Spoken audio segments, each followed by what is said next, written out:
I'm going to walk you through the berry stitch. It's a 4-row repeat where you're purling 3 together and then you're knitting 3 stitches into a single stitch. So you don't actually lose any stitches here.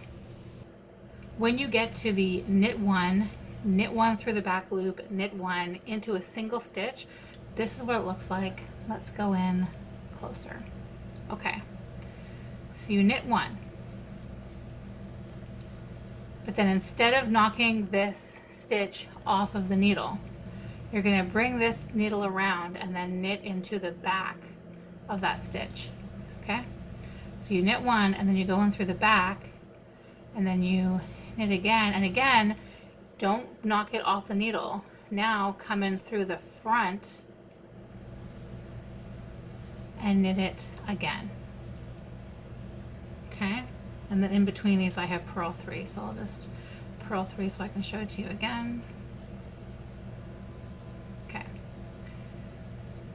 Knit, then don't pull it off, go around the back and put it through the back of the loop and knit again.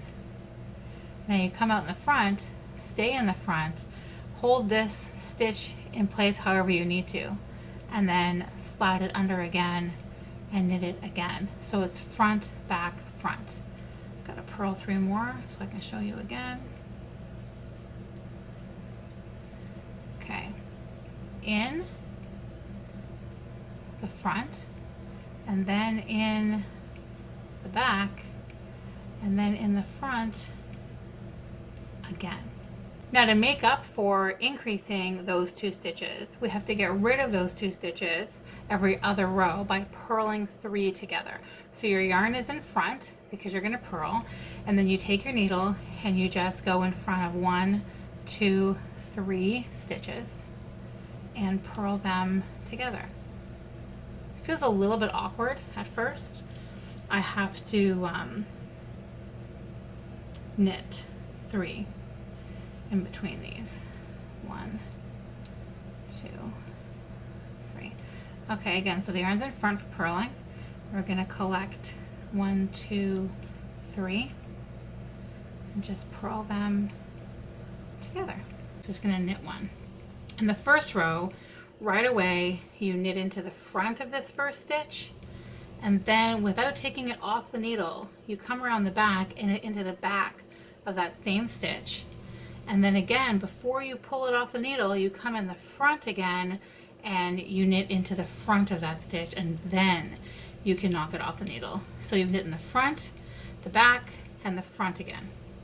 And now the pattern for this row is purl 3 and then knit 1, knit through the back, knit 1, all into the same stitch. Now we're at our last stitch and we're just going to knit this. Okay, so that was row 1, not much to look at yet. Turn it around, and now we're going to go row 2. The second row begins with knitting 4.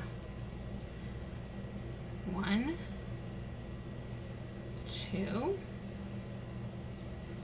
3, 4. Now we're going to now we're going to purl 3 together. 1, 2, 3, so get 3 on that needle and purl all 3 of those together. And now the repeat for this row is knit 3, purl 3 together until we have 4 left. Now we should have 4 left, and we're just going to knit those 4.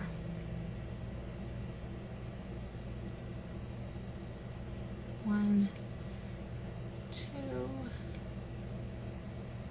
3, 4. Okay, halfway done. Row 3 starts with knit 1,